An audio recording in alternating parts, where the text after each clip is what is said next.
আসসালামু আলাইকুম। আমি একটি গজল বলবো।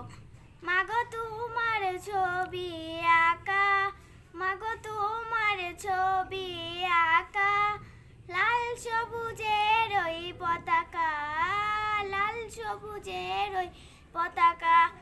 মাগো তোমার ছবি আঁকা, লাল সবুজের ওই পতাকা। আমি বড়ই ভালোবাসি, মাগো বড়ই ভালোবাসি, আমি বড়ই ভালোবাসি, মাগো বড়ই ভালোবাসি, লাল সবুজে রই পতাকা। মাগো তোমার ছবি আঁকা, লাল সবুজে রই পতাকা। মাগো তোমার ছবি আঁকা, লাল সবুজের ওই পতাকা। আসসালামু আলাইকুম। আমার যদি ভালো লাগে একটা লাইক কমেন্ট শেয়ার এবং সাবস্ক্রাইব করুন। আশা করি ভালো লাগে।